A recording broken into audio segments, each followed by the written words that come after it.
哎呦，愣着找死吗？要是耽误了时辰，咱们都得被拖去喂狗。秋香不过是见了太子110滴汤，就被折断了手腕。公公，我真的怕，求你换个人吧。太子那般性情，我实在是不敢去啊。不敢？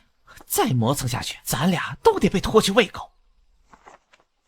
就你了，跟我走。耽误片刻，我扒了你的皮。到了殿下面前，记得规矩点，莫要抬头看，手也别抖，自是什么事儿都没有，听见了吗？殿下，膳食送到了。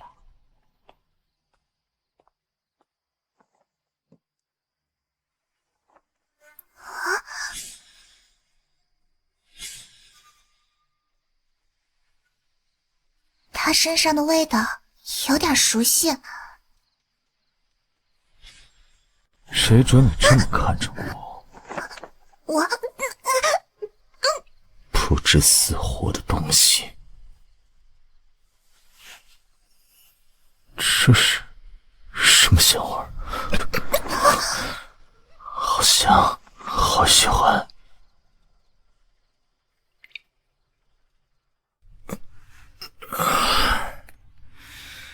竟睡了1天1夜。自从母后去世后，头疾发作，便难以入睡。这女子竟比药物还管用，莫不是哪里送来的细作？殿下，这位姑娘查不到，宫籍上没有这人的记录，各宫也没人认得她，就像是凭空出现的一样。凭空出现？不会说话，来历不明，倒是个有趣的小东西。我会说话。哦，原来是个小结巴。我叫蓝霜，我有名字。不管你是谁，既然来了，就别想走了。我还是第一次见殿下这般和颜悦色的模样。要知道殿下这些年头疾发作，不知道杀了多少人，竟会因为他平静下来，真是怪事。说不定是头疾好了，而且那个结巴来历不明，殿下要怜香惜玉，也该是轮到我才对。殿下，近日天热，奴婢特意为您沏了凉茶，您润润喉。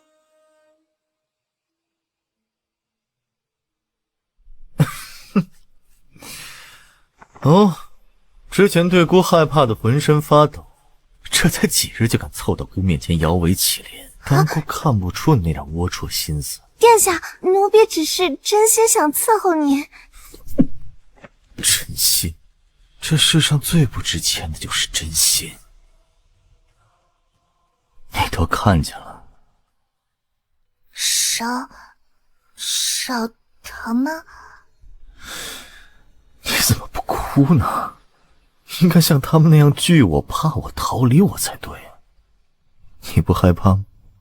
害怕是什么？哦，看来脑子确实不太好。不过，姑很喜欢。若是你也和他们那样看到姑就哭着求饶，或许你现在也和地上那个一样。不要生气。傻东西，陪姑睡会儿。听说你想见我。放了晴儿。今天是母亲的忌日，你还记得吗？你大概不记得，毕竟你的心里从来只有素妃，只有她生的孩子才能入了你的眼。想让姑放了她，姑偏不。姑不仅要关着他，羞辱他，还要派人打断他的腿，就如同你对姑小时候那般，将你是如何对我的全部一一还给他。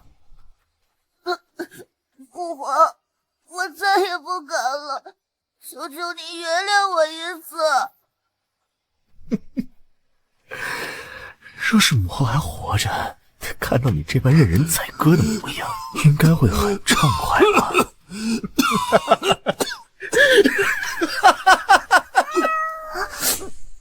谁在那儿？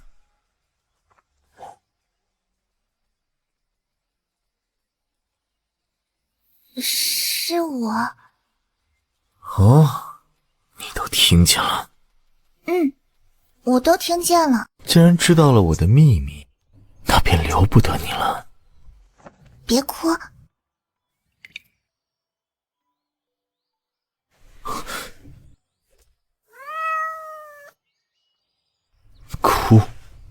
哭是最没用的东西，哭从来都不会哭。可是你的眼睛告诉我，你很难过。为什么不怕过？蓝霜很喜欢你身上的味道。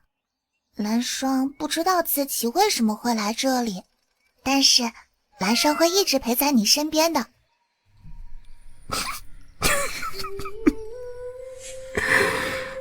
你听说过狐狸被兔子骗的故事吗？再狡猾的狐狸，一旦心软，就注定会被磨平爪牙，最终成为兔子的盘中餐。什么？既然要待在姑的身边，就不能做文盲。好好握着，姑没道理日日对着个小结巴。晚膳前若你还学不会念出姑的名字，今晚就不许用膳。不念？为何我不喜欢他的名字？哦，小结巴气性还挺大。我现在不是小结巴了啊！人类的名字真难写，人类的太子真讨厌。行，不念便不念，但字得写得工整，不然罚你抄10遍《诗经》。哎呦，真是奇了，这岳殿下竟没再杀人，夜夜都睡得安稳，连带着咱们这些当差的都不用胆战心惊了。还不是那位蓝姑娘的缘故啊！听说殿下只有抱着她才能安睡呢。太子殿下，二殿下逃了，不过二殿下受了重伤，应该还没跑远。你在这待着，不准乱跑。人类的太子真忙，说走就走，我一个人好无聊啊！那里好像有个人。这个人好可怜啊，伤得这么重，腿筋都断了。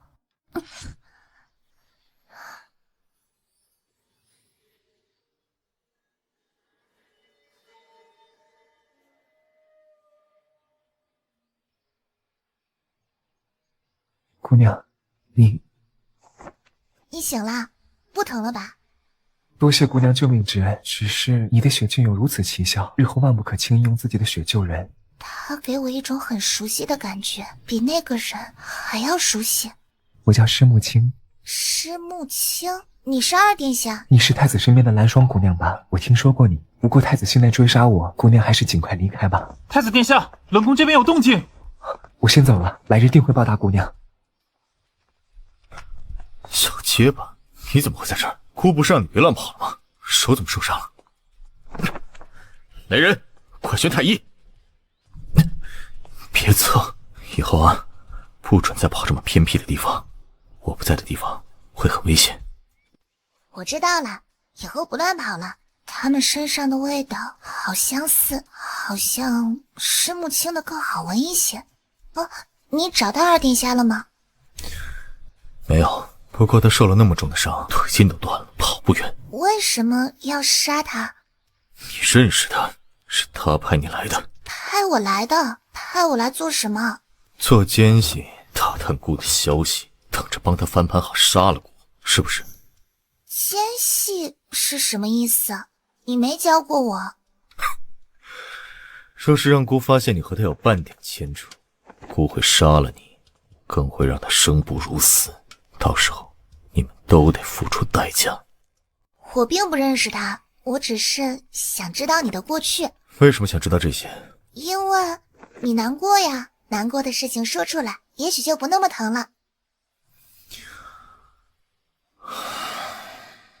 20多年前，那个老东西为了争储，娶了丞相的女儿做太子妃。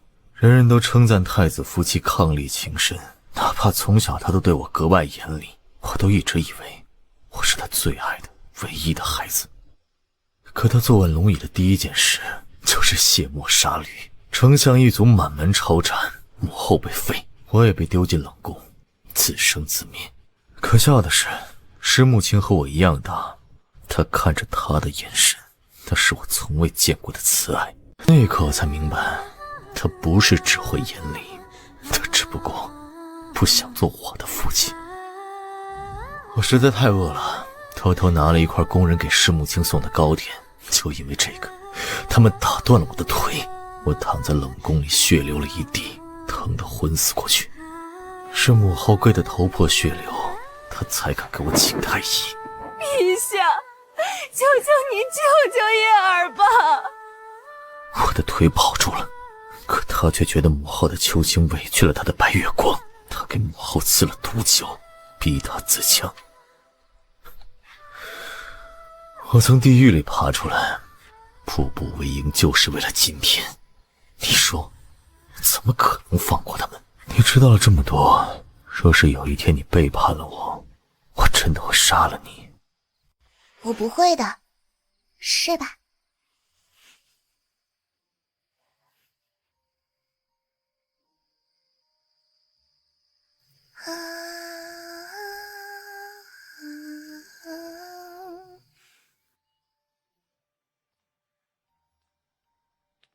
蓝霜姑娘，你来了，你来了。二殿下派人传信让我来此，是有什么事情吗？望明月姑娘前来，一来是谢姑娘上次的救命之恩，二来我今夜便要离开红城，蓝霜姑娘可愿一起？离开？离开后去哪儿？是在下唐突了，不知为何，明明是第一次见你，却总觉得好像认识姑娘很久了。这是我的随身之物，姑娘若是日后想出宫，便把笛子亮给守宫门的林侍卫，他是我信得过的人，见了此物，他自会放你离开。姑娘，后会有期。今日雨大，你可别淋坏了。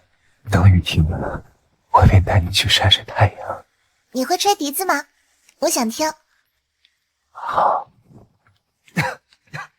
抱歉蓝霜，明日再吹好吗？你怎么了？是腿又疼了吗？姑娘醒醒，马上下雨了，可别着凉了。是谁呢？殿下早年腿落下了暗疾，今日阴雨天旧伤又犯了，疼得在殿内发火呢。奴婢们都盼着姑娘您快去看看呢。腿伤、暗疾、阴雨天发作。你去哪儿了？谁准你乱跑的？很疼吗？不用你管，下次再敢乱跑，我打断你的。你干什么？不疼了吧？腿竟然一点都不疼了。你不是人，接近我有什么目的？我现在是人，是来报恩的。可是之前的事情我记不太清了，只知道我在找一个有腿疾的人，我希望他能开心快乐，过得好好的。也对，说你是妖邪，之前有很多次都可以取姑的性命，而且你在的这段时间，姑的头疾也好的差不多了。但是你的血特殊，切莫让第二个人知晓。你可不可以吹笛子给我听？哦，你怎么知道姑会吹笛子？看来他真是我要找的人。我猜的，总觉得你应该会。幼时姑最爱的就是笛子，只不过去到冷宫后，便再也没碰过笛子，如今应该是生疏了。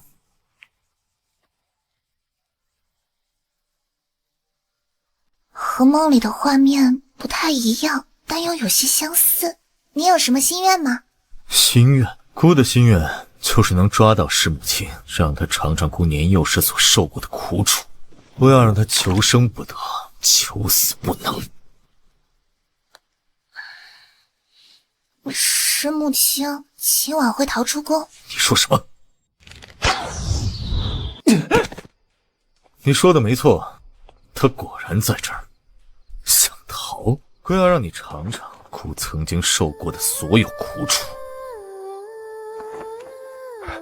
是你告诉他的吗？这样做真的是对的吗？我从未想过与你为敌，更未曾想过会栽在你手里。与其苟且偷生，不如就让一切结束。怎么会这样呢？不该是这样的。蓝霜，你怎么了？你怎么样？你还好吗？蓝霜，你想出去外面看看吗？如果可以出去的话，我想和你一起出去。我是出不去了。我的母亲是江南的寻常女子，她被皇帝强占，困在后宫。她说爱他，却只给了他无尽的囚禁和以爱之名自以为是的好。后来母妃去世了，我的腿断了，被困在这里，永远也出不去了。小兰花，以后替我看看外面的世界，替我好好活着。不要！不是石千叶，不是的，那是谁？是穆青？难道是他？是穆青！是穆青！你在哪里？是穆青！这附近并没有留下痕迹，还是说他被人救走了？人呢？不过是睡了一觉，人就不见了。殿下息怒，宫里属下都找遍了，都没有蓝姑娘的踪迹。依属下看，蓝姑娘并不像是被人掳走的，更像是她自己跑的。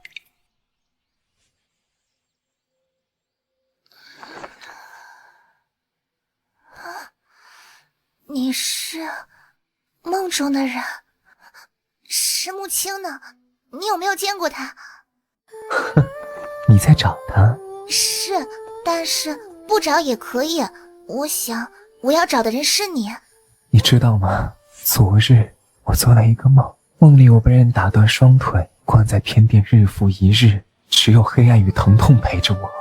我以为我会孤独地烂在那个囚笼里，直到有一天我捡到了一朵快要枯萎的小兰花，我看着它，突然觉得它跟我很像，我开始细心照料它，无聊的时候就对着它说话，它是我唯一的朋友。没想到它竟生了灵智，开始回应我的话。我给它起名叫蓝霜，蓝是它的本性，霜是我盼着往后余生能有人与我作伴，不再孤单。可是我的身体太差了，有进灯窟那天，他说他要回到过去帮我改写命运，可是代价却是牺牲永生的机会。你说他傻不傻？不傻，他的心愿就是他的心愿。心愿？所以呢？你不是来找我的吗？为什么转头就为了另一个人，亲手将我推入深渊？都是我的错，可我真的没忘记。我一直记得我要找一个有腿疾、会吹笛子的人，我想让他开心。可是他也有腿疾，他也会吹笛子，你们身上的气息一样。他说他的心愿是想要抓住你，所以我才……我的腿疾，前世的我并没有遇见你，而是被他抓住关起来。可你明明是为我而来，我不甘心啊！不要再看他了，好不好？留在我身边，眼里只有我，好不好？再也不会了，我会一直陪在你身边的。终于找到你们了。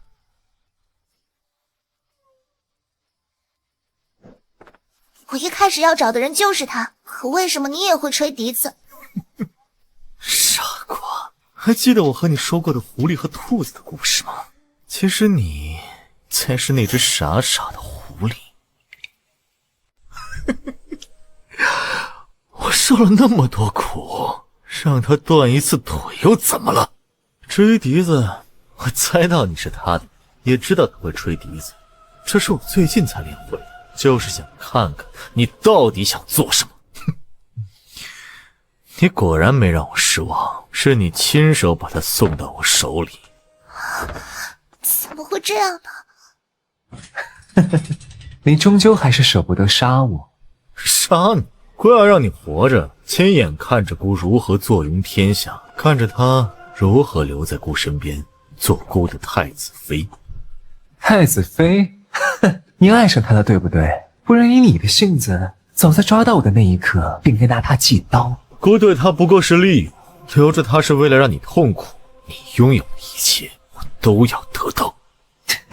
利用？你可知蓝霜曾是我养的兰花？小殿下，你还好吗？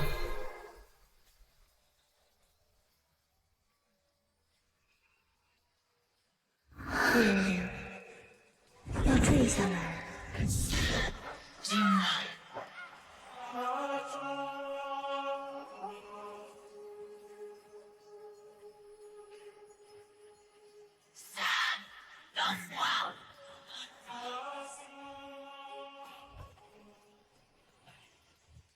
赢不了我的，他是为我而来的，我们才是命中注定。而且你说可笑不可笑？你以为那老东西对我很好，可明明是他自私自利，非要拿着母妃当挡箭牌，坏事做尽。而如今那副样子，我畅快得很。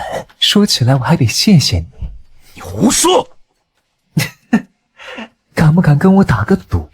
司命仙君，你来找我是发生什么事情了吗？这次回到5年前，我发现这个世界的碎片有2片，一片在施木青身上，另一片在施千叶身上。你需满足他们各自的心愿，才能取出碎片，完成任务。怪不得他们身上的味道如此相似。倘若他们的心愿你无法同时达成，我可以封印时空，待小殿下满足了其中一人心愿时，再重启时空去另一人身边。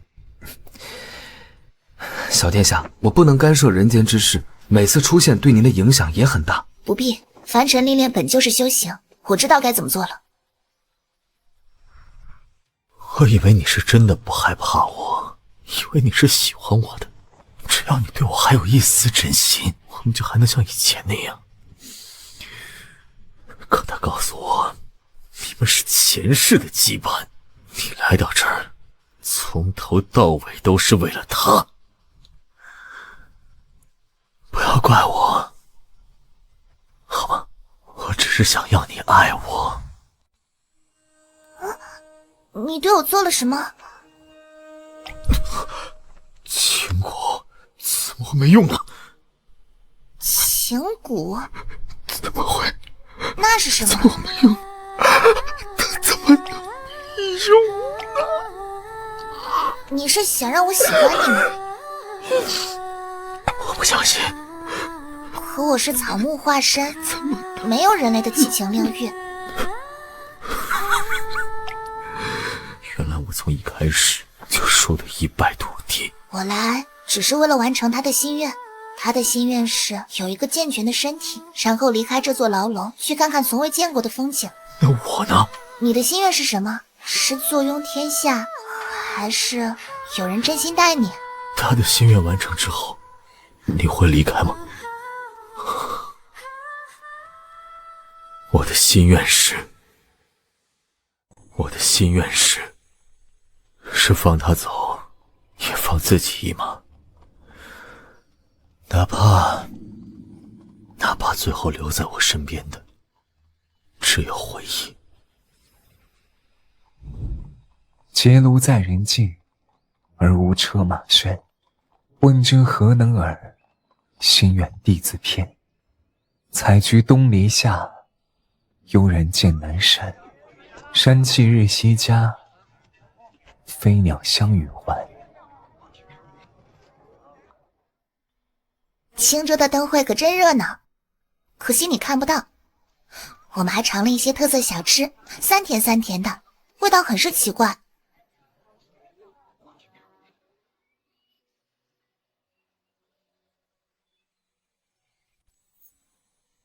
西湖残雪，诗人静立桥头，宛若画中人。想来，你若见了，便知何为澄澈。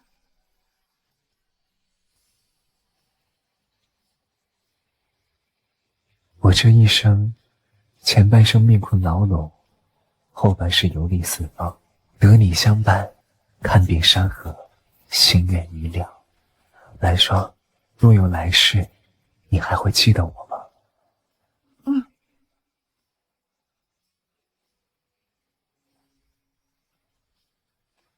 兄长，谢谢你的成全，这是我第一次唤你兄长，也是最后一次。今生命数虽改，但寿元不变，我也活不了多久。若有一日他归来，望你善待。人间值得，莫困于执念。这雪倒像极了那年冷宫里的雪。我回来了。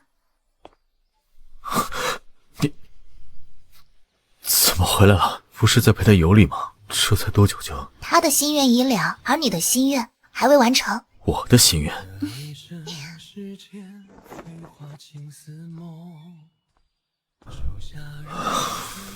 真好啊，比上辈子体面多了。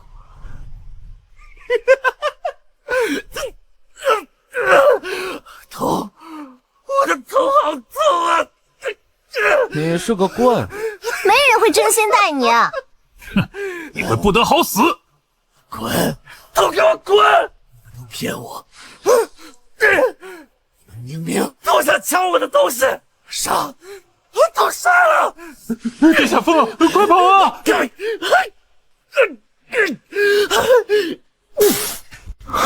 原来我的心愿就是一份真心，今生没有痛苦，没有遗憾，也感受到了从未有过的温暖。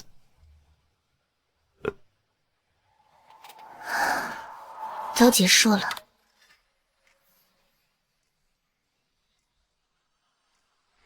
恭喜小殿下完成任务。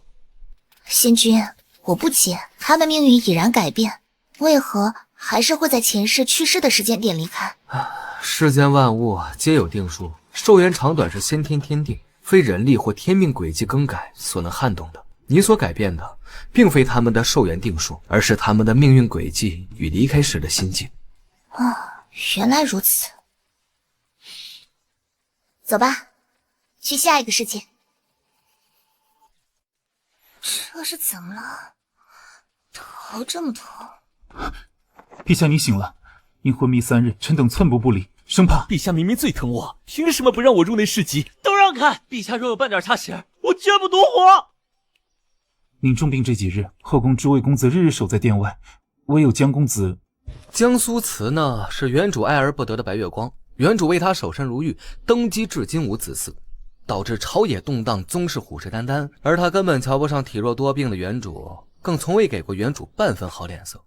那我的任务是什么？攻略他。原主的心愿是在这个群狼环伺的后宫寻得一颗真心，带下一位继承人，坐稳江山。生孩子啊，这难度也太大了。殿外吵嚷之人各自回宫禁足3日。至于江苏慈，他既不愿见朕，往后不必再提。陛下终于醒了，臣还以为陛下赌气要躺到天荒地老呢。也是，陛下如今身边这么多争风吃醋的人围着，哪里还缺臣这一个无关紧要的人？想来陛下昏迷这几日也是热闹得很。他这是什么意思啊？啊，他在阴阳你。臣不来探望，陛下倒是半点不伤心。哼，看来往日里口口声声的心意也不过是说说罢了，当真是薄情得很。男人可真麻烦。才没有的事儿，我比他乖多了。他为何还不来哄我？江苏慈喧哗失礼，对朕出言不逊，目无君上，禁足半月，闭门思过。你好，你真是好样的，以后别求着我原谅你。哎，仙君，为何你这次能一直出现了？您现在借着女皇的身体来到这里呢，不再受天道束缚，也不会像之前那样懵懂，我也能随时待在小殿下身边。不过接下来你打算怎么做呀？当然是要见识见识那些后宫的男妃。传旨下去，传后宫男妃觐见。看样子他是失宠了。哼，谁让他这么端着架子，现在谁能先讨得陛下欢心，谁便有机会。哼，他那副清高模样本就讨喜，陛下罚他禁足，正好给了我们机会。陛下此番转变恐是暂时的，还是先观望一段时间，去谨慎行事。他既已放下江家公子，往后我们可得多花些心思在女皇身上了。走吧，去瞧瞧咱们的女皇陛下。吾皇万岁万岁万万岁！要是有几分姿色，就是眼神里的心思，太藏不住了。陛下这是在看我，还好今日出门前用了羽绒膏，我肯定比其他男人好看。哼，到处都是熟人。好，看不到我，看不到我，看不到我，看不到我，有意思。你留下来，其他的都回去。完了，不是说老死不再相见，为什么会出现在这里？你听我解释，我哥不愿意进宫，然后就把我送过来了。我一人做事一人当，你千万不要罚我的家人。原主应该也很遗憾吧，为了一个男人，推开了从小一起长大的挚友。小殿下慧眼，原主临终前最后一念，不是江山，亦不是江苏瓷，而是没能和他好好的说一句对不起。也莫会吗？陛下今日召那李公子入内殿议事，足足留了1个时辰。什么？哼，果然是个薄情寡义的女人。那李公子如此瘦弱，她也下得了口，故意冷落我，还与他亲近，我倒要看看她能新鲜多久。你才刚醒，这些休息好了再做吧。我弟还年轻，可以让他帮你啊。无妨，这几日积攒了太多政务，早日处理完，也能早日安心休息。那我在这里陪你，也好有个照应。也好。他还没出来，这都快天黑了。传话给陛下说，我错了，我想见他。真是太阳打西边出来了。这个阴险狡诈男竟然会认错，你可别上当，你不会又心软了吧？我就知道，从前不管我怎么劝你，你都不听。我说100句，不如他给你一个好脸色。陛下，臣失言了，还请陛下恕罪。慌什么？朕又没说要见他。江公子既已知错，3日后辰时，让他在御花园候着。你这不还是要见他？哎，你瞧，他在等女皇陛下呢。天都快黑了，女皇怕是不会来了。你看她浑身都湿透了，头发粘在脸上，哪还有半分从前的翩翩公子模样？要我说呀，女皇肯定是故意耍他呢。他竟敢耍我，以为这样就能报复我？苏慕言，你干什么？江公子火气真大呀，我给你降降火。怎么样，现在凉快了吗？这也太绝了。让他候着又没说我要去。啊，对了，我记得你和我堂弟有婚约，你们现在怎样了？本来打算年底成婚的，两家都已经开始筹备了，没想到我哥他连夜跑路。说起来，我已经许久未见昭哥哥了。他来了。程程，好久不见。昭哥哥，我担心你，便请了陛下入宫探望，带了些你爱吃的桂花糕，是我亲手做的。我好想你。我知道，我也很想你。来人间一趟，小殿下也学会心疼人了。哦，先君何出此言？此前殿下无情无爱，万事只讲结果，从不会为旁人的情绪费心。可现在你会心疼他的思念，给他制造独处的机会。他与过往的所有人都不同，我能感受到他的真心。我们终究是要离开的，原主的心愿我已完成一半，剩下的并不一定要我亲自去做。陛下，夜色渐凉，小心着凉。苏公子深夜来此，有何要事？听闻陛下今日处理政务到深夜，特意炖了些银耳莲子羹，不如臣陪陛下回殿内，趁热喝了。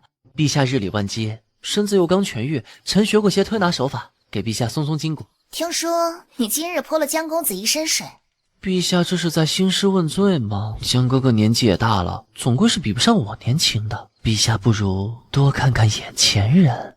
主人，他摸小殿下的脚，太过分了。岂止过分，简直是登徒子！这绿茶男手法这么娴熟，指不定练了多久呢。苏公子生得这般俊俏，手又这么巧，在后宫里只做个公子，倒是可惜了。陛下的意思是？陛下的意思，怕是苏公子会错意了。沈公子深夜闯入内寝，未免太过于无礼了吧？微臣有要事禀报，这是江苏慈之父户部尚书江侯的贪污证据。什么？这人下手这么快？主人，这是你安排的吗？不是，早先女皇对江苏慈百般包容，如今众人见江家大势已去，可不得痛打落水狗吗？侍卫大哥，求您再通传一声，我父亲是被冤枉的，求陛下见我一面。陛下不见任何人，江公子，请回奔。不可能，他不可能这么绝情。从前他对我言听计从，如今怎么会？陛下乃与国女皇，并非江公子的私人所属。江尚书贪污罪证确凿，陛下依法处置，何谈绝情？若再纠缠，休怪臣不客气。陛下快出来！你不能这么对我父亲，你是在报复我，对不对？我真的忍你很久了，你敢这么对我？等陛下知道了，不会放过你的。小殿下这是心疼了。你现在怎么这么奇怪？总感觉你说话酸溜溜的。殿下何时看一个男人看这么久？早先在天界，比这好看的男仙比比皆是，也不见殿下多看一眼。他不一样，他是原主的执念。我看的不是他，是那段被辜负的时光。至于仙君说的好看，我以往怎么没发现仙君的姿色倒是数一数二。小殿下胡说什么呢？爱到底是什么呢？为何让那么多人奋不顾身？就像他们，不过是一个吻，却看得出来他们满心欢喜。爱是什么？小仙说不清楚，但殿下若是想知道，臣可以教你。教我？怎么教？就像他们那样。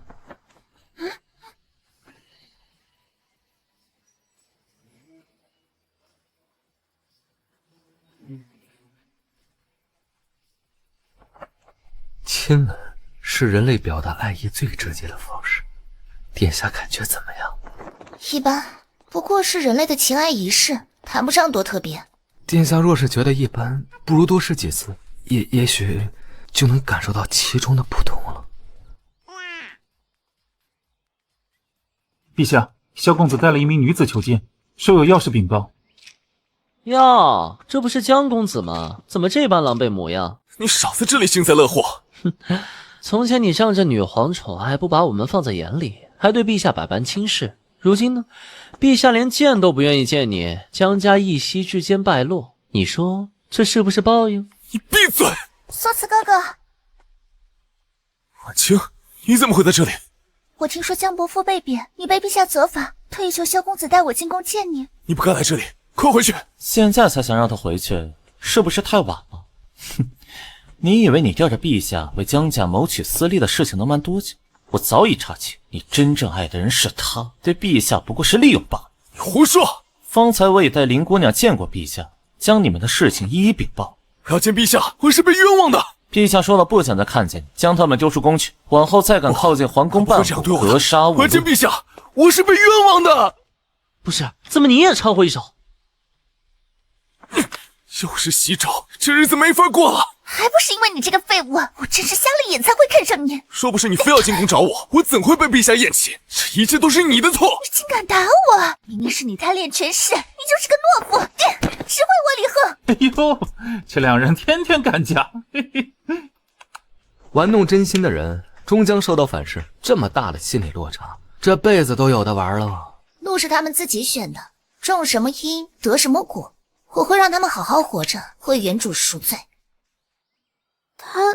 他是谁？他叫司清，是司将军的小儿子，前不久才回的京城，我准备封他为后。什么？见过李小姐。你好。不是你，神都还没了解一下你不会是想用新欢剔除旧爱在心里的位置吧？司清文武双全，品行端方，封他为后有何不可？谢陛下厚爱，臣往后定不负陛下所托。这样你就可以安心回家待嫁啊！朝中有你爹和镇国将军辅佐，会已无后顾之忧。这是赐婚圣旨，待会儿你和玄车一起出去，其余的你不必担心。原来你这些时日闭门处理政务，竟是在忙我的事。小殿下准备做什么？宗室虽有几个可用之才，可终究不及云昭和沐橙靠谱。丞相又是坚定的皇室党派，他们二人是接手雨国的最佳人选。殿下是想让他们夫妇将来继承皇位？其实原主一直没发现，沐橙才是这个世界上最爱他的人。女子之间的友谊远比虚无缥缈的情爱靠谱得多。而且继承人又不一定要我亲自生，待他们成婚生子，原主的心愿就能彻底完成。陛下，司公子虽为将门之后，可入宫不过半日，何以直接封后？臣不服。您前几日还说我生得好，怎么突然要册封他人为后？陛下三思，司公子初入宫闱，恐怕难以服众。三位公子放心，往后我定会恪尽职守，与各位和睦相处。若有做的不当之处，还请三位公子多多指教。陛下，你说句话呀！指教？若司公子与我们同台竞技，赢了我们自然心服口服。萧公子所言极是。沈公子留下，其余的都出去。陛下，你的身体……沈公子自幼随令尊在太医院习医，你能看出朕体内的旧疾，对吗？陛下定会长命百岁。沈玉书，朕命不久矣。陛下，你精通医术，若入太医院或督办防疫，能做的事远比争一个后宫虚名多得多。与其蹉跎于此，不如去朝堂大展拳脚。这不仅为你自己，更是为了雨国百姓，你愿意吗？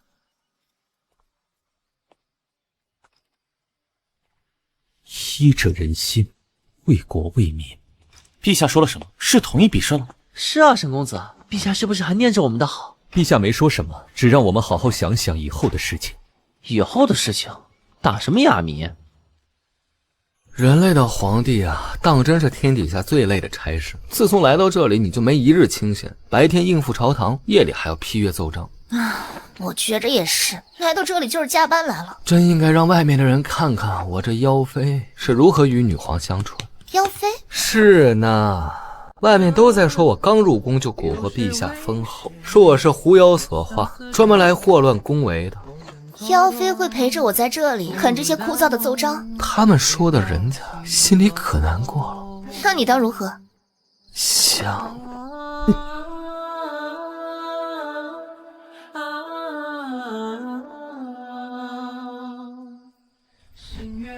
开心了？勉强吧。若小殿下能这样多哄几次，或许流言带来的伤就能彻底好了。贪心的狐妖。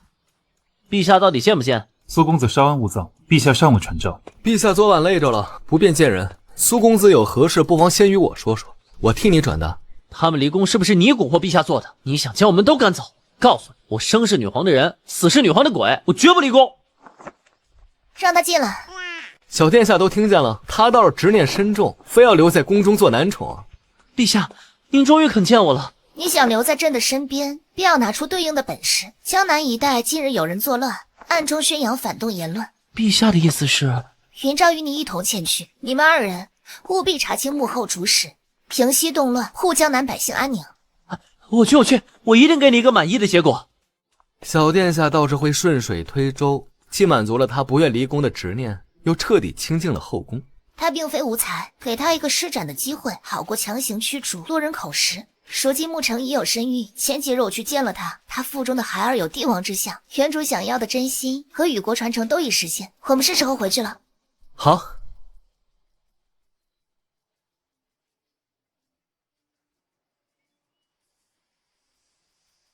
恭喜小殿下！恭喜小殿下位阶归位。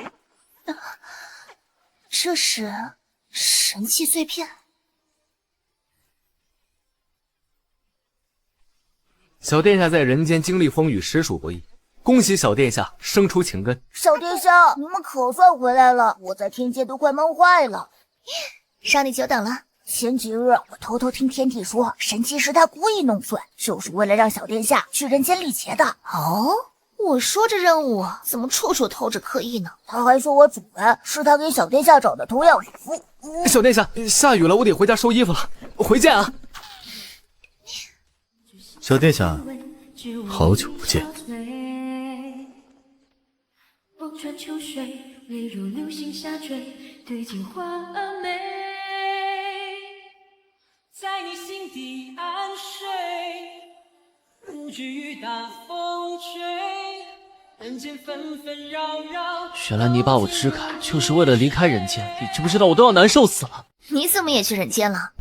你说这些人鸡不鸡贼啊？殿下、丽玉洁他们全下去了，现在又来刷存在感。主人快去宣誓主权啊，不然小殿下要被抢走了。一切以他的意愿为主，这些人都和殿下经历了那么多，我心里也没底。小殿下，难道你还不明白我的心意吗？不管你到哪儿，我都誓死相随。在人间那段记忆一直让我无法释怀，我终于能再见到你了。我真的受不了了。主人冲啊！宣誓主权的时候到了。两位仙君这是在做什么？思清，你竟是司命仙君！你走开，我在跟小殿下表明心意。司命仙君，我与殿下的渊源并非你能介入。渊源？两位仙君不知，我自殿下出生时便伴其左右，名义上是司命，实则是天帝陛下钦点的童养妇。只待小殿下历劫归位，情根圆满，便要昭告三界举行大婚。你胡说，我们怎么不知道？确实如此。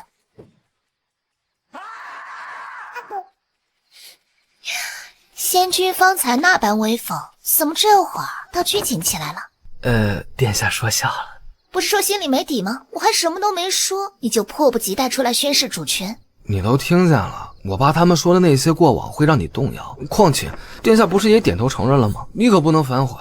几千年来，你一直都在我身边，哪怕人间第一世你不能出现，我也能感受到你一直都在护我周全。直到情根归位，我才明白那种说不清道不明的安心，原来是有你在。我等这一天，等了太久了。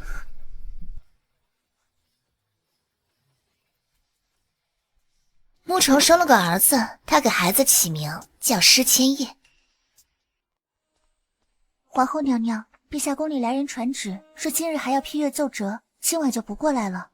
哦，这半年他对我越发疏离，可后宫也没有其他人，难道真的是太忙了？谁？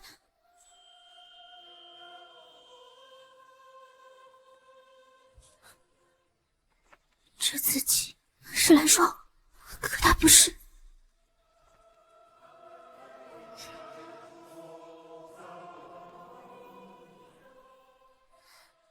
这里什么时候建了一个密室？韩分仙，待我处理掉李家，自然会放你出去。是你强行把我困在这里，我要出去，我要见我的孩子。他们一日不出，你和穆青就一日不能光明正大的站在人前，我这个皇帝也坐不安稳。乖一点，很快这一切就能解决了。今夜千叶周岁，多亏岳父辅佐朕，才能坐稳这江山。这杯酒，朕敬你，愿岳父福泽绵长，李家世代荣宠。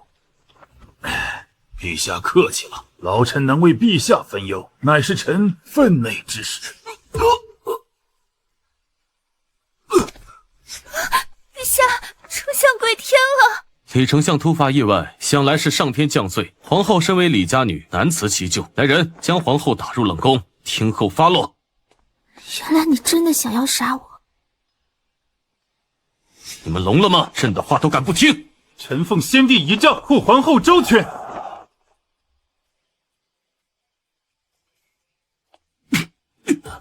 你给我下毒！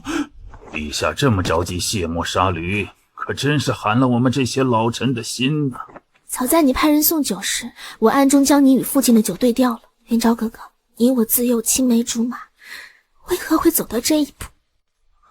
你是怎么知道的？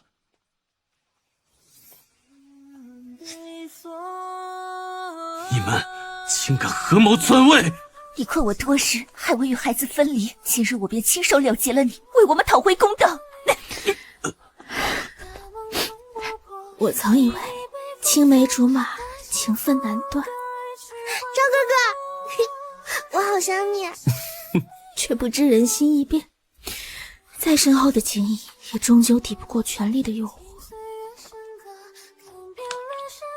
太后娘娘，谢谢你的帮忙。江南是我的故乡，我想带着穆青回去，守着她安稳长大。这是一些金银珠宝和信物，若是日后有难处，我都能护你母子周全。蓝霜，这次的我和梦中的不一样了。我这是还活着？驸马呢？驸马去哪里了？我叫施雨宁，雨国唯一的公主，也是雨国唯一的继承人。前世我不顾宁长卿的意愿，用皇权逼迫他做我的驸马。婚后他不愿意亲近我，这块硬骨头我始终没能啃下来。父皇驾崩后，他更是一举夺权，雨国不复存在。公主殿下，你怎么赤着脚就出来了？这是要去找驸马吗？他在何处？哦，驸马在书房呢。昨日您说驸马不肯圆房，得挫挫他的锐气。咱们从昨儿晚上起就没送过吃食过去，这都饿了他一天了。饿了一天，竟然真的回到了新婚次日。当初我只觉得他不顺从，便要折他的傲骨。前世他能这么快夺权，想必早已暗中布局。还好一切都还没发生，现在回头还来得及。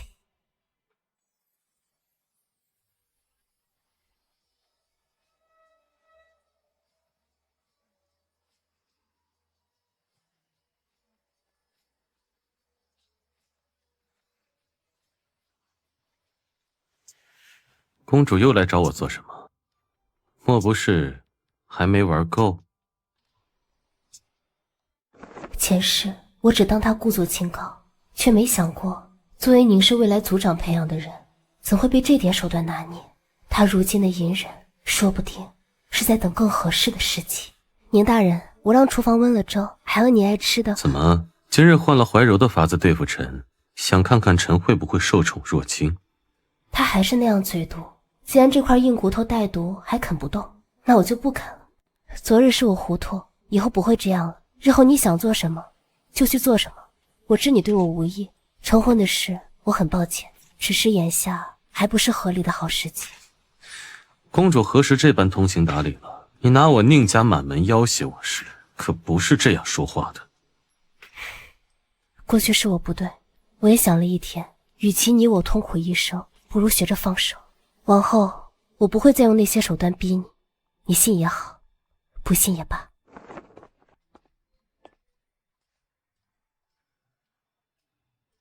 甜粥、桂花糕，他怎么知道我爱吃这些？连我隐藏的喜好都知道。他今日此举，恐怕比从前的逼迫更不简单。主子，去查公主来书房前见了谁，说了什么。桌子上的食物，验过后倒掉。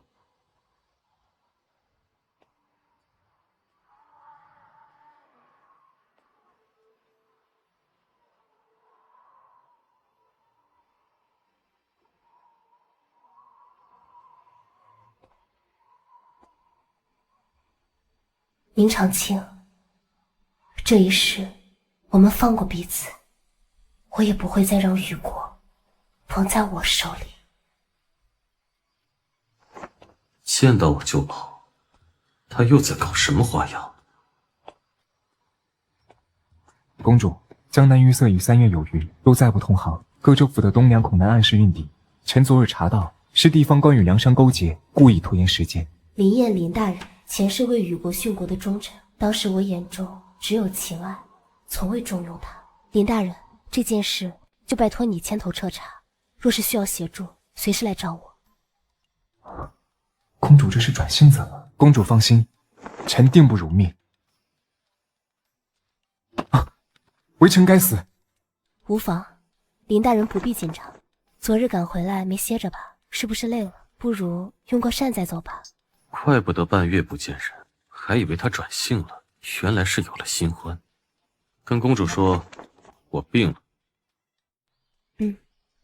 知道了，让厨房多备些暖身的汤，你送去便是。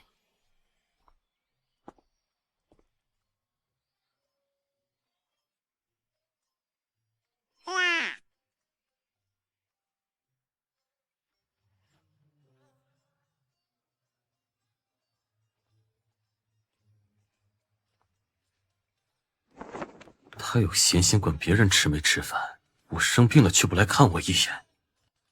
大人，明日是太后的寿宴，按规矩，公主需与您一同出席，这样您就能见到她了。知道了，要你多嘴。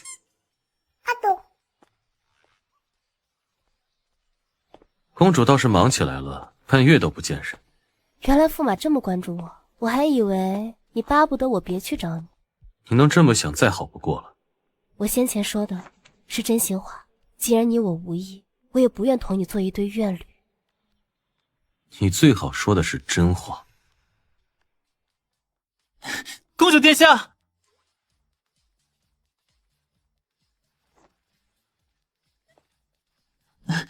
公主姐姐，这是我在外寻得的一方暖月，冬日握在手里能驱寒，您日日批奏书院能用得上。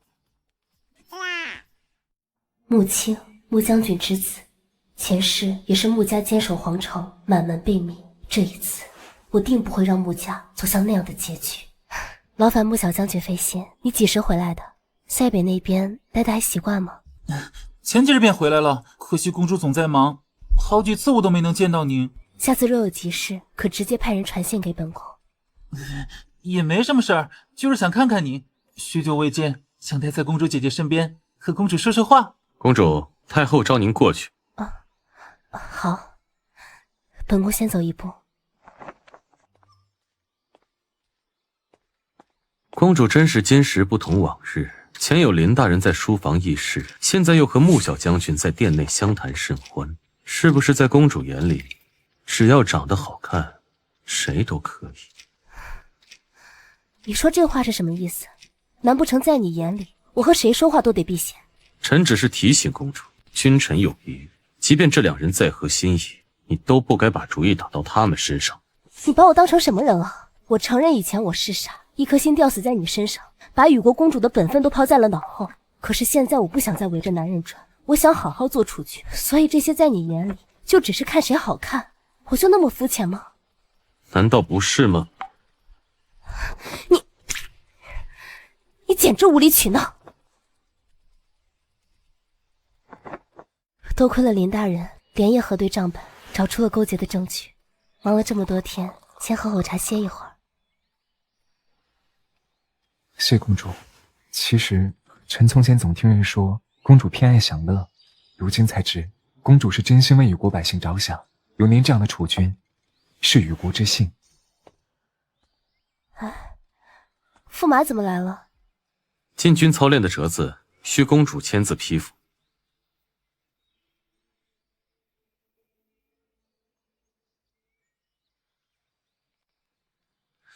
看来公主今日很忙，我不会打扰到你们了吧？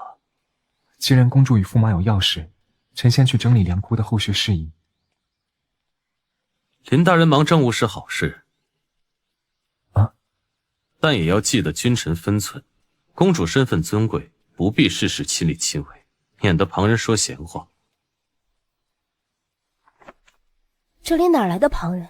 你说这话是什么意思？没什么意思，只是提醒林大人做好分内之事即可。公主倒是体恤下属，连递茶都亲自来。你又在胡搅蛮缠什么？哟，我明白强扭的瓜不甜，现在我只想做好储君，没有任何其他的心思。你能不能别总用恶意揣测我？强扭的瓜不甜？你现在说强扭的瓜不甜，当初是谁拿着家族的性命威胁我？是谁说我宁长青这辈子只能是你的？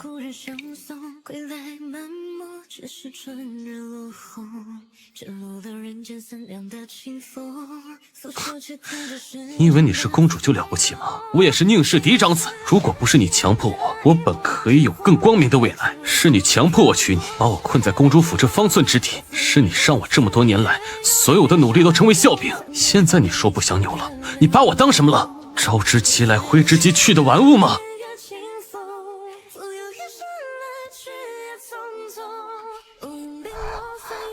对不起，我不知道我的任性让你承受了这么多，所幸一切都为时未晚。我这就去求父皇下旨各归原位。各归原位？你是想还我自由，还是想赶紧把我踢开，好和他们正大光明的相处？我和林大人只是君臣，你能不能别总把我往私情上扯？君臣？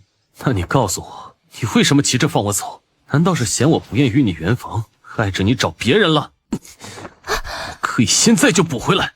你不是很讨厌我吗？为何还要主动凑过来？为何不能？你能逼我成婚，我就不能与你圆房；你能随心所欲，我就不能。皇儿啊，此次东梁案办得不错，你想要什么奖赏啊？父皇，儿臣想跟驸马和离。和离？你可知道自己在说什么？前不久你还要死要活，非要坠了他，怎么突然提和离？之前是儿臣不对，身为储君却沉迷儿女私情，如今儿臣想清楚了，与其继续做一对怨偶互相折磨，不如和离。长青是宁氏嫡长子，你们的婚事牵扯众多，宁家世代护雨国，你刚成婚提和离，让宁家颜面往哪儿放？宁氏手握部分兵权，若因和离生怨，恐生变故啊！你跟长青是不是闹得很僵？启禀陛下，驸马求见，说有要事奏禀。公主这是准备吃完就跑不负责，还是说公主殿下得到了就不珍惜了？我做了一个梦，梦里我们互相折磨，成婚10载，你始终不肯看我一眼，后来我们过得都很痛苦。所以呢？可是现实与梦境并不一样，不是吗？可我经历过的疼是真的，耽误你的遗憾也是真的。我生在皇室，想要什么都能轻易得到，唯独对你，只记得年少时的惊鸿一瞥，就想把你牢牢攥在手里。你想去随军，我哭闹着让父皇留你，我以为那是喜欢，其实是我的执念成为了困住你的枷锁。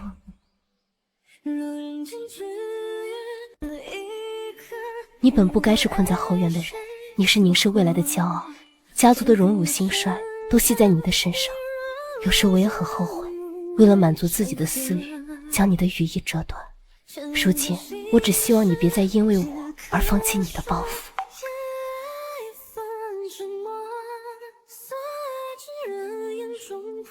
你说的都是真的？公主殿下，您就这样放他离开了？北境苦寒，蛮族凶悍，且不说收复之事难料，您就不担心驸马这一去就再也不回来了吗？宁长青与穆小将军本就志不在此，你看他们此刻的模样，多开心啊！北京是他们的战场，收复失地是他们的夙愿，只有去了那里，他们才是真正的自己。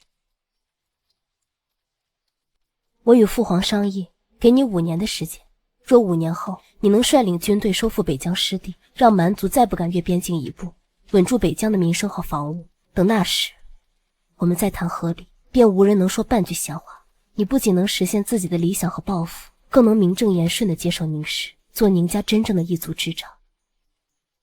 宁长青，你可愿负此约？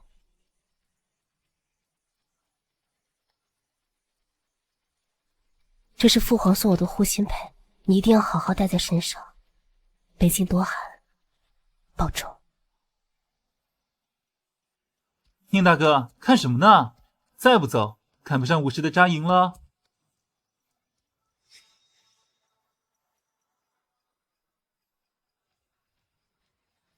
5年之约，定不署命。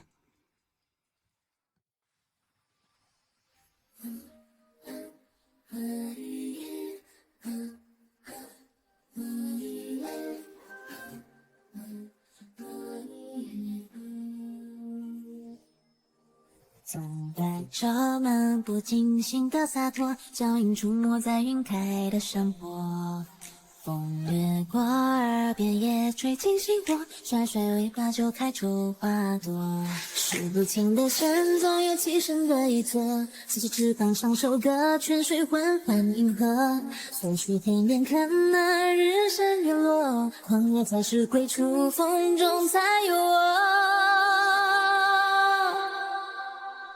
你与我一起一朵一朵看夜星河，一动一摸一种别样鲜活，你就是这世界里一个我。你与我一爱一恨一场宿命交错，一哭一笑一种痛点脉搏，泪水汗碎碎年年地与我。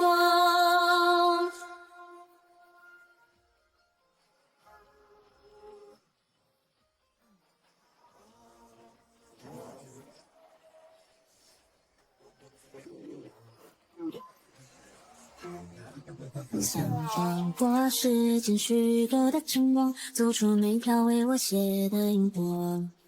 不是规则，是绽放的花火，是不需要再被谁认可。数不清的神，总有栖身的。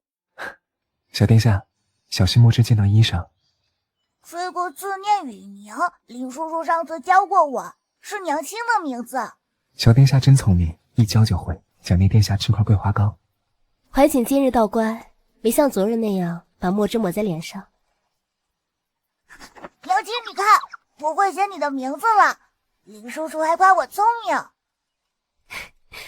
真棒，这阵子多亏你常来教他，比宫里的教习先生还有耐心。小殿下本就聪慧。公主，北疆刚送来的消息，穆小将军说，宁将军上周收复了最后一座被占的城池，蛮族已派使者来谈和，不出月余，北疆就能彻底安定了。殿下，您准备何时让他知道小殿下的身份？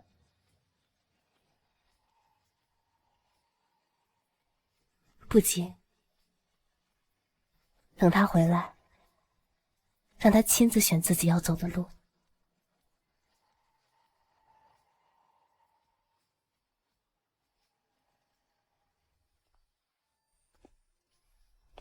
谁？是我。你受伤了？怎么不早说？这些年，在北疆你还好吗？你送我的护心佩碎了，上次蛮族偷袭，箭射在胸口，是他替我挡了致命一击。若不是这玉佩，我恐怕回不来了。这些年辛苦你了。你为什么不回信？我听说你每年都会给他写信，为什么唯独我没有？你可知我会担心你？你一封家书都不给我写，你就这么不想让我知道你过得好不好？5年之约还未结束，我想等你回来见面说。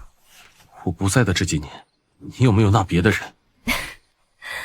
你这5年在北疆除了打仗，就净想这些乱七八糟的。虽然我远在北疆，可每传来的消息都是越来越多人敬你、赞你，都夸你有定国安邦的风范，而且京中还有个林燕小白脸陪在你身边。我怕你已经忘了我。你的担忧不无道理。林大人嘛，确实比你会体贴人。我处理政务到深夜，他会温着参茶送，不像某些人天天给我甩脸色。我现在不甩了。而且林大人模样周正，性子又温和。上次户部尚书想给女儿求亲，第一个就想到他。若不是我拦着说林大人是我的得力助手，婚姻之事可不能随便。说不定现在你拦着他做什么？他都那么大年纪还没成家，像话吗？还是说你真的想纳了他？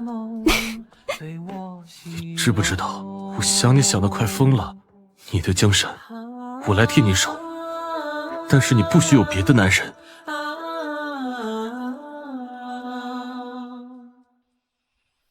此次收复北疆，你若用军功换和离，执掌禁军，或回宁氏主持族务，朕都允你。可你当真要放弃这些，只做个寻常驸马？回陛下，从前是微臣糊涂，总觉得驸马之位非臣所愿，与臣的志向相悖，却忘了真正的安稳从不是独善其身。宁氏已有了新的继承人，微臣的心愿也已了。如今天下太平，百姓安居乐业，微臣也想和自己的家人好好度过一生。而且在濒死之际，脑子里想到的却是想回到他身边。这5年你们都成熟了不少，你们能好好过日子，朕也放心了。往后你便安心留在京中，既做宁儿的夫君，也做虞国的臂膀，家事国事兼顾，倒也不负你的才能。谢陛下成全。去吧，宁儿在等你呢。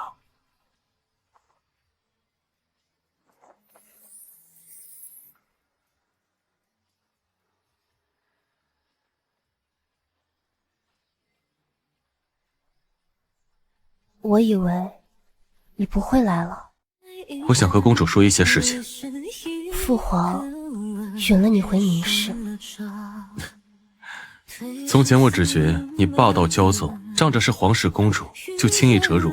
那时我总想着逃，觉得你要的不过是占有，是想把我绑在身边当你的玩物。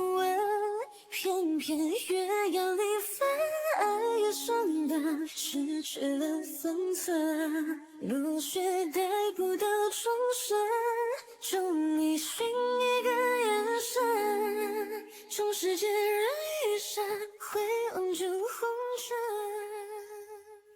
可是后来你变了，不再专注情爱，活成了自己想成为的继承人，也开始尊重我的想法。这5年，我们都在慢慢达成心中所愿。你曾跟我说，你做了个很可怕的梦，梦里我们互相折磨，最后还落得那样的结局。可是雨宁，你看看现在，这是不是与梦中完全不同了？是完全不同。原来这一切都能改变，不是靠强求，而是尊重他的志向。要先学会爱自己，爱自己的责任，爱自己的成长，才懂怎么去爱别人。爹爹，娘亲，什么时候回家？乖心嘟嘟饿了。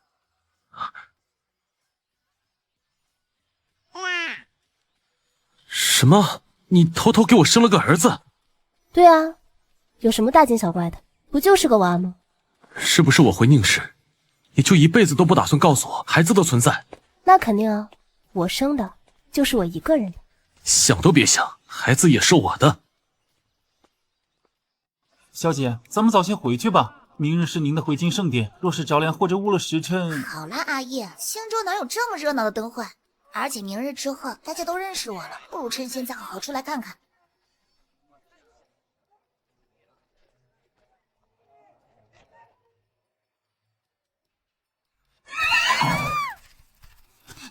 姐小心！哎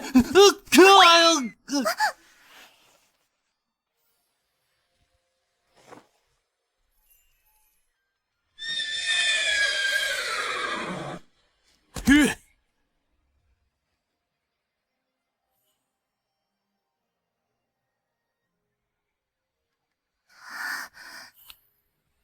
这位姑娘，你没事吧？多谢公子相救，方才那马好吓人。在下不过是碰巧路过，姑娘若是怕，早些寻同伴归去吧。公子贵姓？日后我好报答。举手之劳，不必记挂。属下该死，方才没能第一时间护住您，咱们还是先回驿站吧，再待下去恐生变故。可我还没……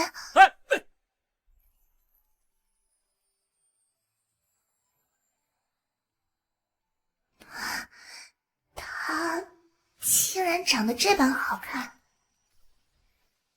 快看快看，哎，那就是周王府的小郡主吧？听说自小在青州长大，周王夫妇去得早，一直是太后罩着呢。可不是嘛，太后要亲自给郡主选夫家，京中那些王公贵族的公子都等着呢。选夫那可得选个好的。听闻郡主性子软又乖巧，可不能受了委屈。那是邻国送来的质子吗？听说在京中连个正经住处都没有。可不是嘛，方才我见李公子过一把茶泼在他身上，他都不敢吭声。是他，昨日灯会上的男子，原来他过得这般不好。哟，这不是质子吗？太后的宴会也敢穿这么寒酸的衣服，莫不是邻国连块好料子都拿不出来了？是在下唐突了。晚唐在看什么？今日来的都是京中优秀子弟，你若是有瞧着合心意的，尽管跟哀家说。皇祖母虽然也有喜欢的人了，就是他，楚玉锦。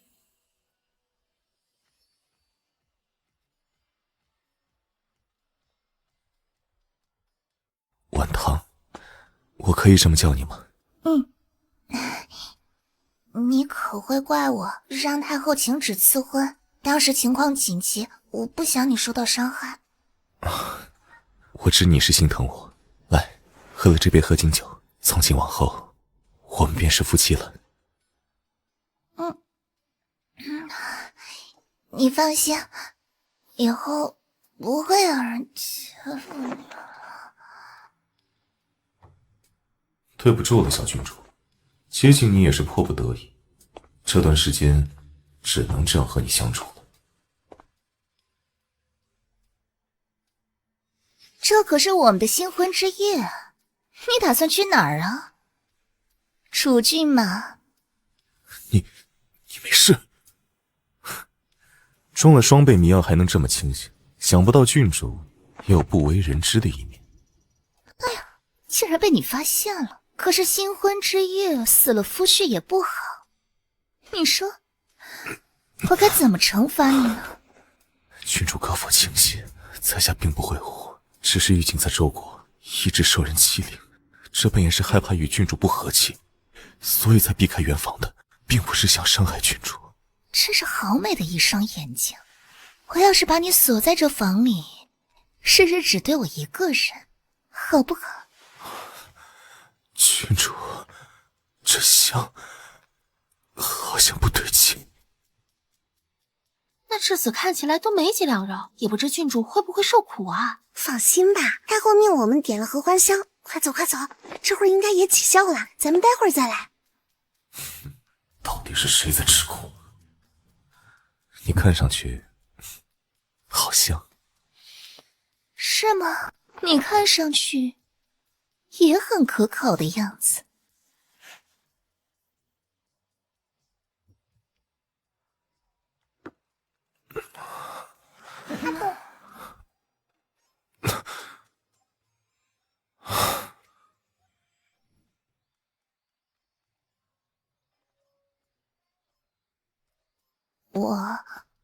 我昨晚是不是喝一杯就醉倒了？昨晚的事，你不记得了？还是说他想跟我演戏？对不起，我平时很少喝酒，没想到新婚之夜竟然就这样睡过去了。傻瓜，说什么对不起？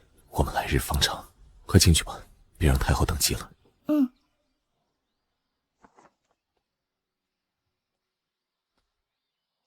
哟，这不是我们质子骏马吗？杵在这儿做什么？等着郡主赏你口饭吃？你可真是命大，宁愿被丢进南风馆，都不愿做本公主的男宠。可惜让你逃了。怎么，现在攀上周王府的高枝，就敢对本公主摆脸色了？殿下请自重，在下已是郡主的夫君。夫君？郡主不过刚回京，与你哪来的感情啊？他不过是贪图你的美貌，我还要把你的脸划花了，看他还喜欢你吗？还不能展露我会武的事。郡主，你怎么用手挡？好痛！三殿下，他是我的夫君，你欺负他，就等同是欺负我周王府。你呀，就是刚回京，没见过多少美男子。这样，我给你找10个8个的，个个都比他俊，比他听话，好准你满意。到时候你把他给我玩一下就好了。10个8个，我想要的从来只有楚玉锦1个。至于这个，你去和皇祖母说吧。郡主，你没事吧？你们这是在闹什么？郡主，醒醒，我们到家了。你没事吧？都怪我没能保护好你，自己还晕了过去。晕过去？不会是和昨夜一样，醒来就会忘记发生了什么？上次是喝了加了料的酒，这次是被刺伤，难道他受到伤害就会出现另一种性格？你在想什么呢？下次莫要这样了，我受点伤没什么的，郡主无需为了我。你是我的夫君啊，保护你是应该的。夫君？啊，你不要靠我那么近，不然我会……会什么？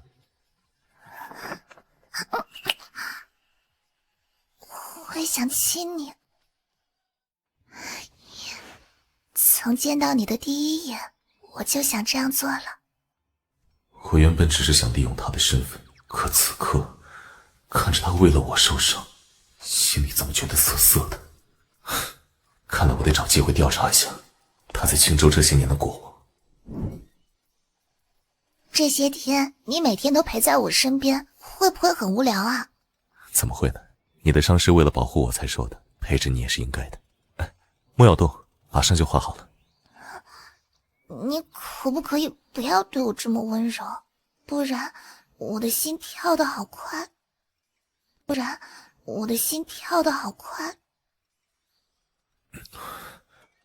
如此纯良明亮的眼睛，倒不似皇室中人那般肮脏至极。天哪，你怎么把我画得这样好看？我太喜欢了。可惜纸画的小象不能保存很久，万一受潮被虫蛀了可怎么办呢？楚国有一种布，防水防蛀，就算放几10年都不会褪色，用这种作为画布便能永久保存了。我知道京郊有一家楚人开的铺子，或许能买到。真的吗？那太好了。那公子要些什么？要一匹月白色的云锦。哟，这不是骏马吗？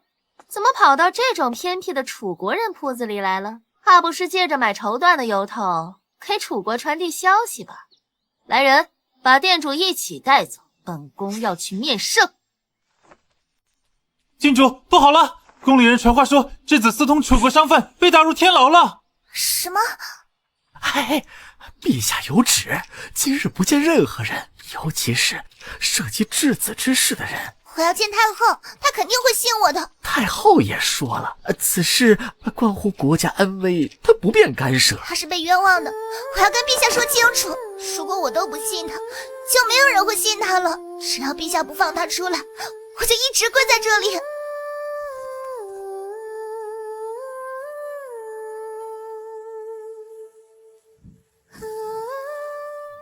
殿下，难为你要以这种方式碰面，你要查的东西都在这儿。最危险的地方就是最安全的地方。楚国那边怎样？两位殿下斗得差不多了，老皇帝也即将归天，属下也备好出城的令牌。今夜子时，只要您点头，咱们就能……哎，你听说了吗？郡主给里面那位求情在宫里跪了一夜，偏偏还下起了大雨，都冻晕过去了，陛下还是不肯见。哎呀，我这不就是奉命来仔细检查骏马的事儿吗？说是奉命，不就是走个过场将骏马放了？不过是三公主心里不舒服，想要骏马吃点苦头，故意在陛下面前栽赃说他通敌。哎，没想到玩脱了，吃苦的倒是郡主。你说什么？他跪了一夜，淋了雨，还晕过去了？是啊，今早听宫里的侍卫说，郡主晕倒时怀里还揣着副纸箱，都被雨泡烂了。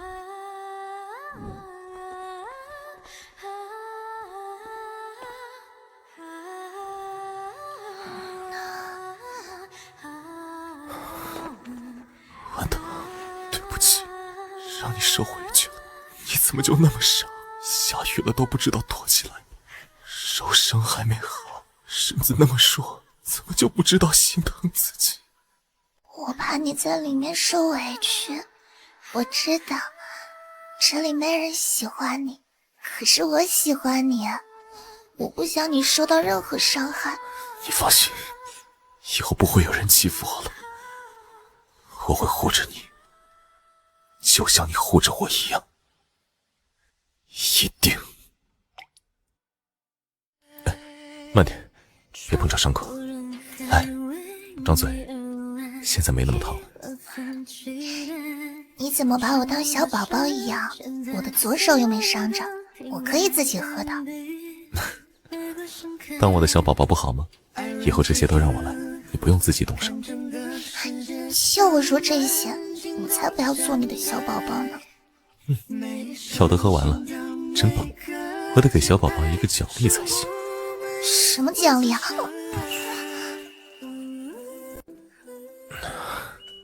在遇见你之前，我总觉得这张脸是累赘。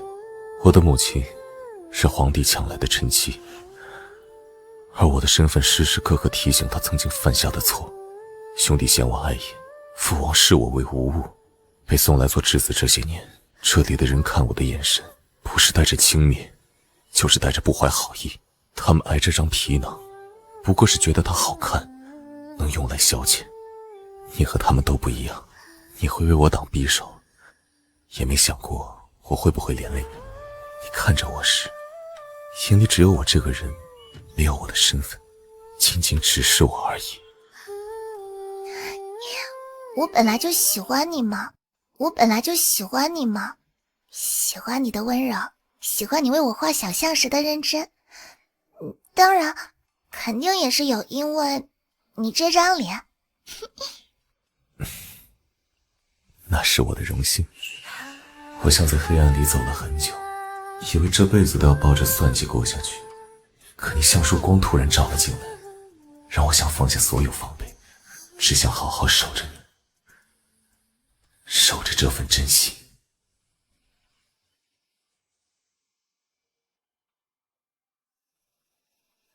但有件事我想跟你坦白，其实新婚那晚我给你下了药，可是你不仅没昏过去，还和现在很不一样。啊？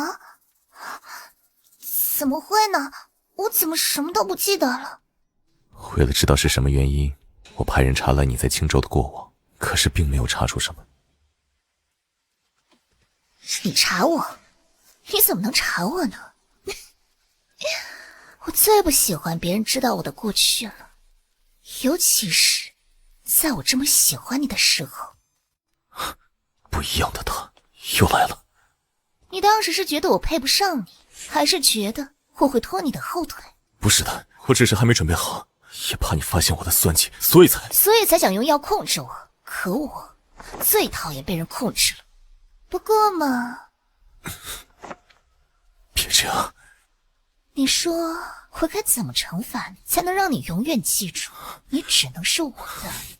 换得好。只允许你们这么叫我。求你疼疼我。真乖呀，看你表现这么好的份上，原谅你这次。怎么一直在发呆？是在想昨晚？我们什么时候？我怎么都不记得了。娘子昨晚好生梦了，现在吃干抹净，就翻脸不认人了。我怎么会做这种事？肯定是你骗我，我才不会。骗你？没关系，忘了的话，我就帮你一点一点回忆。快去吧，我在外面等你一起回去。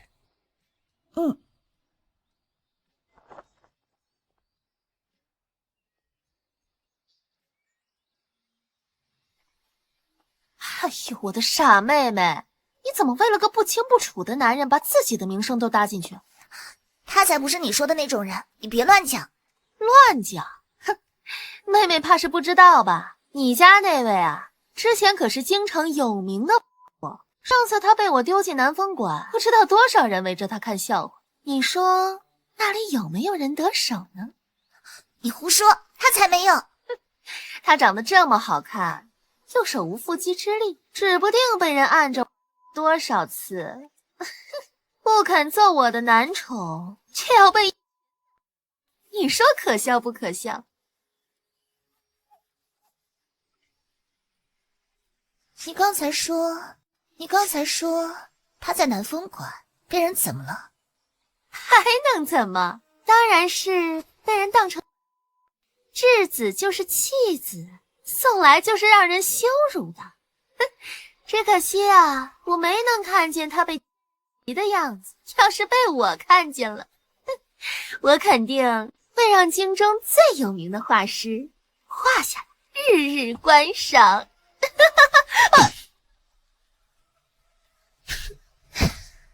你死了的话，就没人知道了。晚涛，你在吗？怎么还没出来？这是怎么了？三殿下怎么死了？救命啊！快来人啊！三公主被郡主刺死了！晚涛，你还好吗？你没事吧？怎么会这样？他说他把你丢进南风馆，被人欺负了。有我在，别害怕。然后我就很生气，可他突然就死了。别怕，那不是真的，我在南风馆逃掉了的，一点事都没有。你放心，他是我杀的，跟你无关，你会没事的。你放心，京中好男儿那么多，等把他处理掉了，哀家再给你找个更好的。皇祖母，人是我杀的，他是被冤枉的。郡主开始说胡话了，将他送回王府，治不好别放出来。不好了，质子畏罪潜逃了。什么？夫君，你出来！你在哪里？你不要和我玩了，你出来好不好？夫君，你出来！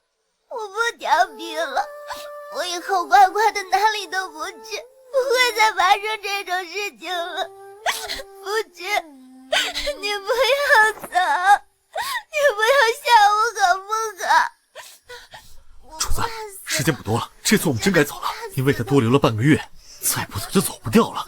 而且您扛下了所有罪责，主母不会有事的。你回来好不好？晚涛，明明错的人是我，我们去皇伯父面前说清楚，我只要你活着。夫君，郡主，咱们先把药喝了吧。你说我还能再见到他吗？您对他那么好，他竟然刺死三公主，畏罪潜逃了，是他害得您被皇家厌弃，还被关在郡府，哪里都不能去。你不要再想那个没良心的质子了。对了，他来不了，但我可以去找他。走水了！走水了！快来人救火！郡主还在里面。这王府大火，郡主不幸身亡。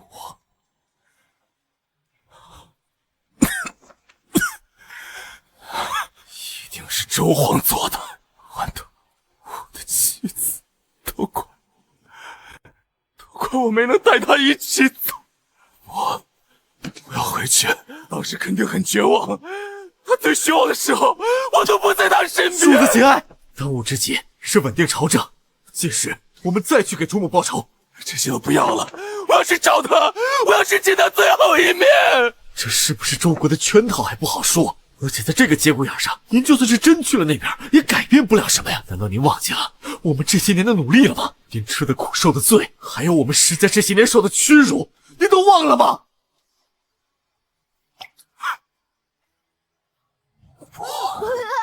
扫把星，我没忘，一切按照原计划进行。吃肉好臭啊，可不能这样去找他，先去找个地方梳洗一下吧。真好看，他见到我一定会很开心吧？你听说了没？咱们楚皇快不行了，两位皇子打得不可开交，都在争啊，谁是下一任皇帝啊？你消息怎么这么快？咱们这离京城还有一段路呢。嗨，我七大姑的八大姨的二舅的儿子在宫里当差，自然知道的早一些。听说那四皇子啊，偷偷从周国溜回来了，这段时间都不会太平喽。玉锦才刚回来，不会有什么危险吧？我得赶紧找到他。你这个逆子，我当初就应该掐死你！大哥和二哥昨日在宫门外火拼，这会儿呢，已经同归于尽了。他们争了一辈子，最后还是没能熬过我。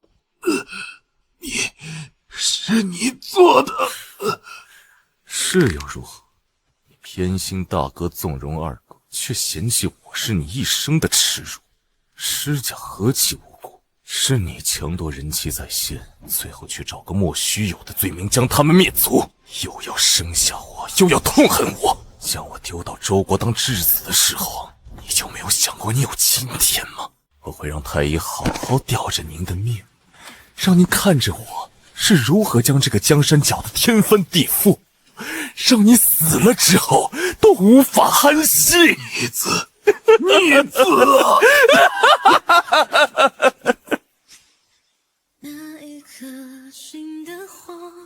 我这一生苦了20年，好不容易抓住的一束光也没了。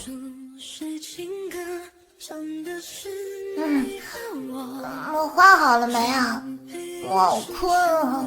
还差一点哦，不许睡觉，等下我会把你画成小猪的。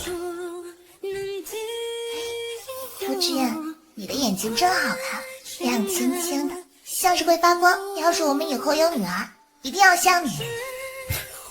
现在就在想宝宝的事情了，为父这就多多努力。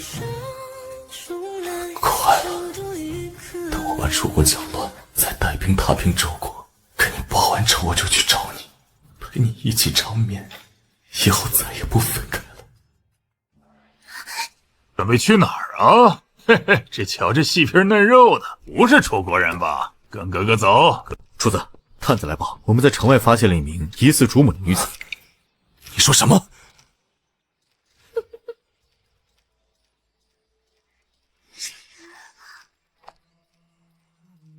这些人怎么躺在地上？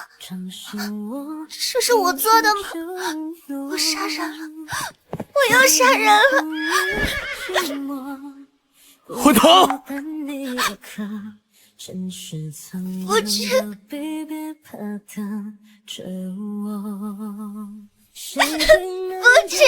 不知，你终于来了！对不起，我又来过。我好害怕，地上好多人，他们都不动了，是我杀了他们。我都知道，这不是你的错，一定是他们先欺负你，你只是在保护自己。没关系的，有我在，这些事都交给我来处理，你什么都不用想，什么都不用怕。我是不是很可怕？我居然会杀人？不可怕，是我不好。没能早点找到你，让你受了这么多委屈。臣在遗书里见过类似的症状，想必郡主早年经历过不为人知的事。寻常时，郡主便是温和软善的模样，可一旦遇到剧烈刺激或是危及自身安危，便会性情大变，醒来又会将发生的事情忘掉。能治吗？解铃还需系铃人呐，只要让他面对过往的一切，舍弃掉其中的一个，才会彻底像个正常人。你经常醒来忘记自己做了什么，你想不想把这些都记起来？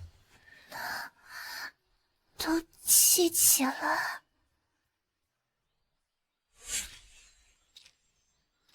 为什么要我记起来？难道你不喜欢我，想舍弃掉我吗？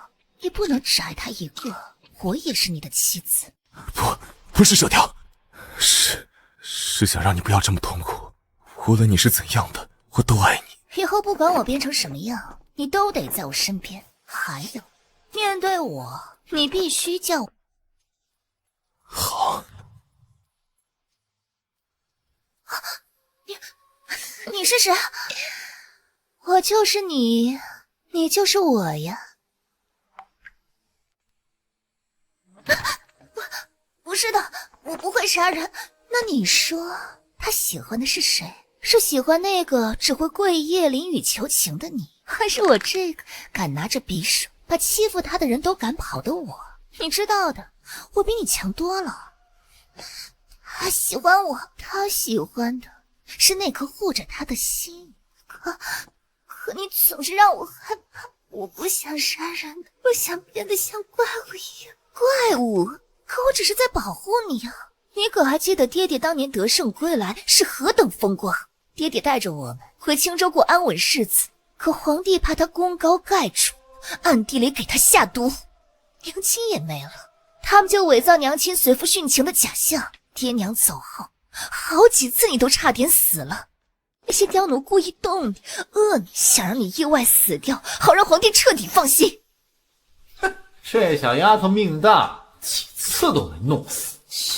小点声，王妃走后，太后交代我们做得隐晦些。我不要死，我要活着，我要给爹娘报仇。你想活下去吗？从此以后，我来保护你。谁想让你死？我想起来了，在我孤独无助的那些年，是你一直陪在我身边。我是你在绝境里生出的勇气。你怕变成怪物，可是成为怪物是你活下去的唯一办法。对不起，我不该忘记你的。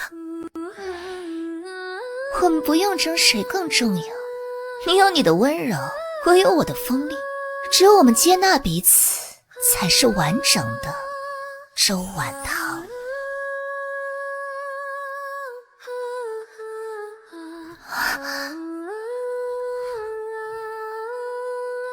原来，这才是完整的我。在跟谁说话呢？怎么哭了？是不是哪里不舒服？我想跟你说说我爹娘的事，还有在青州的那些年。我想让你知道，现在的我再也不怕面对过去了。你舍弃了一半吗？还是说……你这么紧张，是怕我丢了哪个我呀？别闹，哪个你不都是你吗？那你更喜欢温柔的我，还是更喜欢那个凶一点？刚还哭鼻子，现在就学会打趣我了。我喜欢的是乖乖让我画小巷的，是不顾一切都要护着我的，是那个相隔千里都要来找我的你。这些都是我们此生最宝贵的记忆。你倒是会说话，把我所有样子都夸了一遍。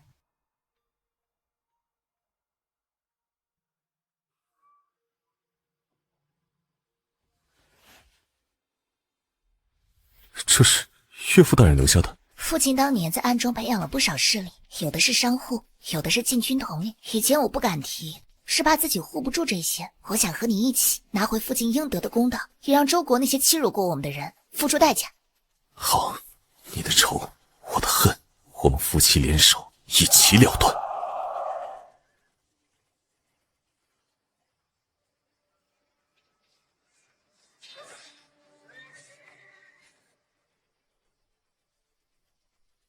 周国已破，楚国也在你手中。接下来，两国合并，不叫楚，也不叫周，叫羽。寓意我们夫妻二人如羽一般相依相护，也寓意这新的国家能如雄鹰展翅，护佑百姓安康。